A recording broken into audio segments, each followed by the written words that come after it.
वंदे मातरम दोस्तों, स्वागत है आपका फिर से एक नए सवाल के साथ। आज का हमारा सवाल है प्रश्नावली 2.4 का प्रश्न संख्या 4, जो कि है गुणनखंड ज्ञात कीजिए। यहाँ पर 4 प्रकार के बहुपद दिए गए हैं और प्रत्येक बहुपद का क्या करना है, गुणनखंड निकालना है। तो पहला बहुपद हमारा क्या है, 12x² - 7x + 1। ये हमारा क्या है, पहला बहुपद है। तो चलिए इसको हल करते हैं। यहाँ पर 3 बहुपद है, तो इसलिए क्या करेंगे, मध्य पद को विभक्त करके इस बहुपद का गुणनखंड ज्ञात करेंगे। 12x² - 7x + 1, ये हमारा क्या है, बहुपद है। और बीच मध्य पद क्या है, 7x है। इस 7x को इस प्रकार से 2 भागों में विभाजित करेंगे ताकि इस 12 के साथ भी अपना संबंध बनाएगा और इस 1 के साथ भी अपना संबंध बनाएगा। तो क्या करेंगे, 12x² को लिख लेंगे और इस -7x को क्या करेंगे, -4x के रूप में लिखेंगे और -3x के रूप में लिखेंगे और प्लस में 1। अब देखिए क्या करेंगे, यहाँ पर कुछ संख्या को कॉमन ले लेते हैं। जैसे कि यहाँ पर इन दोनों में से किन संख्या को हम कॉमन में ले सकते हैं। इन दोनों में से हम 4x को कॉमन ले सकते हैं, 4x को कॉमन ले सकते हैं। तो अपने पास यहाँ पर क्या बचेगा, -4x को कॉमन लिए तो अपने पास बचेगा 4 तिया 12, 3x बचेगा। क्योंकि 4x गुना 3x करेंगे तो क्या हो जाएगा, यहाँ पर 12x² हो जाएगा। अब क्या करेंगे, यहाँ पर 4x तो कॉमन ले लिए थे, इसलिए इसमें यहाँ पर क्या बचा, 1 बचा। अब क्या करेंगे, इन दोनों संख्याओं में से कौन सी संख्या को कॉमन ले सकते हैं। तो इन दोनों में से हम -1 को कॉमन ले सकते हैं। क्योंकि -1 को कॉमन लेंगे तो यहाँ पर क्या बचेगा, 3x बचेगा और यहाँ पर क्या है, प्लस का चिन्ह था तो माइनस का चिन्ह हो जाएगा।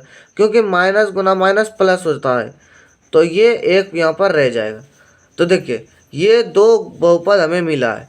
पहला बहुपद जो ब्रैकेट के बाहर है और दूसरा बहुपद जो कि दूसरा गुणनखंड जो कि ब्रैकेट के अंदर है।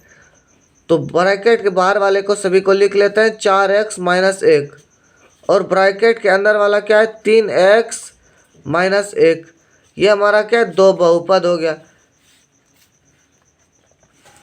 तो यहाँ पर लिखेंगे अतः बहुपद 12x² - 7x + 1 में दो गुणनखंड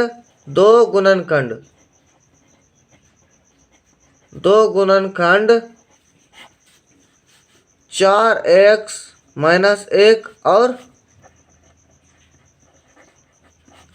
3x - 1 है। ये हमारा क्या हो गया, आंसर हो गया। तो चलिए चलते हैं प्रश्न संख्या 2 की तरफ। प्रश्न संख्या 2 हमारा यहाँ पर क्या है, तो 2x², प्रश्न संख्या 2, जो कि 2x² + 7x + 3, ये हमारा क्या है, दूसरा बहुपद है। तो चलिए इसको भी हम हल करके देखते हैं। दूसरा बहुपद हमारा यहाँ पर क्या है, 2x² + 7x + 3, ये हमारा दूसरा बहुपद है।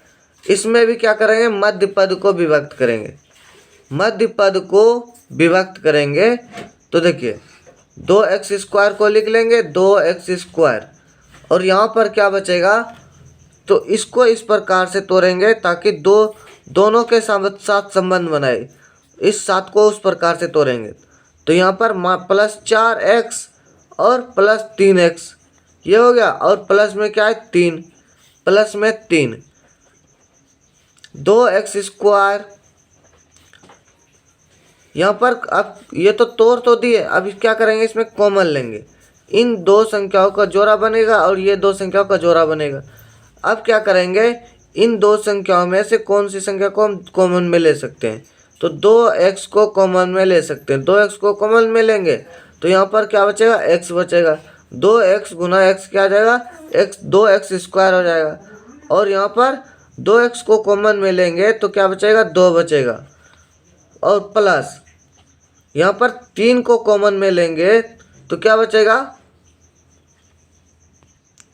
अब क्या करेंगे, यहाँ पर देखिए इन दोनों में से कौन सा कॉमन होगा, तो 3 कॉमन होगा। 3 कॉमन होगा तो अपने पास क्या बचेगा, x प्लस 1 बचेगा। देखिए यहाँ पर ब्रैकेट के अंदर समान संख्या नहीं आ रहा है, ब्रैकेट के अंदर समान संख्या नहीं आ रहा है, तो इसका मतलब इस प्रश्न में यह विधि गलत साबित हो रही है। तो दूसरे विधि से इस प्रकार से इस प्रश्न को हल करेंगे, जैसे 2x² प्लस 7x प्लस 3 हमारा क्या है, एक बहुपद है। अब क्या करेंगे, यहाँ पर देखिए आगे वाली अचर संख्या और पीछे वाली अचर संख्या दोनों को गुना करेंगे तो क्या हो जाएगा, 3 दूनी 6 हो जाएगा। अब इस 6 में से 1 को जोड़ देंगे, जिसे कि 1 से गुना करते हैं तो इस संख्या में कोई भी अंतर नहीं पड़ता है, तो इसलिए हम 1 को जोड़ देंगे। 1 को जोड़ देंगे तो क्या बचेगा अपने पास, तो हमारा हो जाएगा यहाँ पर 6x plus 1, 6x plus x बराबर क्या हो जाएगा, 7x हो जाएगा। अब क्या करेंगे, इस आगे वाले बहुपद को लिख देंगे 2x² प्लस और यहाँ पर 3x, यहाँ पर 3 लिख दिए। तो इस परिस्थितियों में से हमारा आंसर समान आएगा, क्योंकि यहाँ पर ये हमेशा एक ही विधि हर प्रश्न में अप्लाई करेंगे तो उसका आंसर गलत ही साबित होगा। तो चलिए इसको हल करते हैं। अब देखिए इसमें क्या कॉमन कर सकते हैं, तो इसमें हम 2x को कॉमन कर लेंगे तो क्या बचेगा यहाँ पर, x माइनस x प्लस क्या बचेगा यहाँ पर, 2 तिया 6, 2 तिया 6 हो गया। अब क्या करेंगे, इसमें इन 2 में से एक और 1x और 3 में किसी एक को कॉमन ले लेते हैं, तो प्लस 1 को हम कॉमन ले लेंगे तो ब्रैकेट के अंदर क्या बचेगा, x प्लस 3 बचेगा, x प्लस 3। देखिए दोनों परिस्थितियों में x प्लस 3 बच रहा है ब्रैकेट के अंदर में। तो यहाँ पर पहला बहुपद क्या है, 2x प्लस 1, 2x प्लस 1 और दूसरा बहुपद क्या है, तो x प्लस 3। तो देखें प्रत्येक बार एक ही विधि से आप हल करोगे तो उसका आंसर गलत ही आएगा। ये हमारा पहला विधि था प्रश्न संख्या 2 का, तो वो विधि गलत थी। तो इसी प्रकार से चलते हैं प्रश्न संख्या 3 की तरफ। प्रश्न संख्या 3 हमारा यहाँ पर क्या है, तो 6x² 6x² plus 5x plus 6, ये हमारा क्या है, प्रश्न संख्या 3 है। इसके बारे में बात करने से पहले कुछ महत्वपूर्ण जानकारियों पर एक छोटी सी नज़र डाल लेते हैं। आपको इस चैनल पर कक्षा 6 से लेकर MA, MSc, MCOM तक में जितने भी गणित के पुस्तक होंगे उन सभी का वीडियो सॉल्यूशन आपको इस चैनल पर मिलेगा, वो भी जितने भी लेखक द्वारा लिखा गया होगा और जितने भी भाषाओं में, वो भी प्रत्येक प्रश्न का। अधिक जानकारी के लिए आप डिस्क्रिप्शन बॉक्स और अबाउट सेक्शन में जाकर के देख सकते हैं। इन क्लास के दरमियान किसी भी विषय को लेकर के और किसी भाषाओं में हमारे साथ जुड़ना चाहते हैं तो इस जीमेल ID पर कॉन्टैक्ट करेंगे। तो चलिए चलते हैं प्रश्न की तरफ। प्रश्न हमारा यहाँ पर क्या है, 6x² प्लस 5x प्लस 6। अब इसको हम किस प्रकार से तोड़ेंगे, ये बहुपद क्या है, यहाँ पर देखिए 6x² प्लस 5x प्लस, या माइनस में क्या है 6, माइनस में 6। अब इस 5 को किस प्रकार से तोड़ेंगे, जैसे कि हमने पहले प्रश्न में क्या था उसी प्रकार से यहाँ हम तीसरे प्रश्न में करेंगे। दूसरा प्रश्न जो हमने यहाँ पर किया इसमें अलग विधि थी। तो चलिए इसको सॉल्व करते हैं। तो इस 5x को किस प्रकार से हम तोड़ सकते हैं, तो इस 5 को हम 3x और 2x के रूप में लिख सकते हैं, तो 5x हो जाएगा और यहाँ पर -6 है और 6x² यहाँ पर प्लस में है। अब क्या करेंगे, इसमें 3x को कॉमन लेंगे, 3x, इन दो जोड़ी में 3x कॉमन हो रहा है तो 3x को कॉमन ले लेते हैं। तो यहाँ पर क्या बचेगा, 3x में से 2x बचेगा, क्योंकि 3x गुना 2x करेंगे तो क्या हो जाएगा, 6x² हो जाएगा और यहाँ पर प्लस में 3। अब क्या करेंगे, इन दोनों संख्याओं में से कॉमन लेंगे।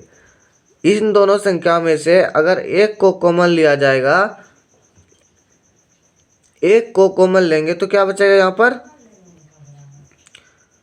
एक को कॉमन ले लेते हैं, -1 को कॉमन ले लेते हैं, तो क्या बचेगा यहाँ पर ब्रैकेट के अंदर 2x प्लस 3 बचेगा। क्योंकि इस -1 के साथ इसमें गुना करेंगे तो पुनः ये 0 के रूप में, पुनः ये माइनस के रूप में ही चला जाएगा। तो अब क्या करेंगे, ब्रैकेट के दो संख्याओं को बाहर में जो है उसको लिख लेंगे, 3x -1, 3x -1, और ब्रैकेट के अंदर जो है 2x + 3, इसको हमने यहाँ पर लिख लिया। अब यहाँ पर लिखेंगे इन दो गुणनखंडों को, तो जो कि बहुपद लिखेंगे, अतः बहुपद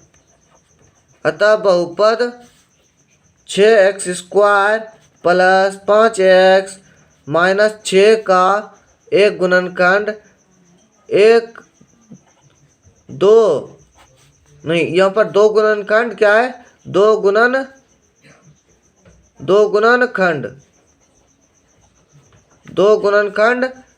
3x -1 और 2x + 3 है, 2x + 3 है। ये हमारा क्या हो गया, आंसर हो गया। तो चलिए मिलते हैं, तो चलिए चलते हैं अगले प्रश्न की तरफ, जो कि हमारा यहाँ पर क्या है, 3x² - x -4 3x² - x -4 ये हमारा क्या है, चौथा बहुपद है, जो कि इस प्रश्न में दिया गया है। अब देखिए इसको हम किस प्रकार से तोड़ेंगे कि ये इसके बराबर आ जाएगा। तो जैसे हमने प्रश्न संख्या 2 में किया था, वैसे हम क्या करेंगे, प्रश्न संख्या 4 में करेंगे। यहाँ पर इन दो संख्याओं को इस प्रकार से इसमें लिखेंगे ताकि इसका अंतर -1 के बराबर हो।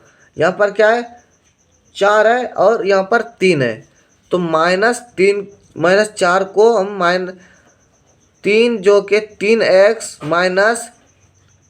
4x के साथ घटाएंगे तो क्या बचेगा अपने पास, तो -1 बचेगा। इस 3 का भी प्रयोग हो गया और इस 4 का भी प्रयोग हो गया।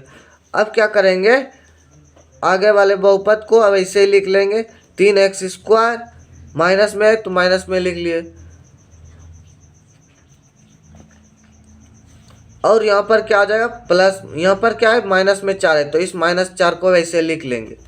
अब क्या करेंगे, इस -3 को क्या करेंगे, इसमें इन दोनों संख्याओं में से क्या कॉमन हो सकता है, इन दोनों संख्याओं में से कॉमन हो सकता है, जो कि है यहाँ पर हमने क्या है तो +3 को कॉमन लिया हुआ है, और यहाँ पर -1 पहले से ही था तो यहाँ पर माइनस का चिन्ह दर्शाएंगे।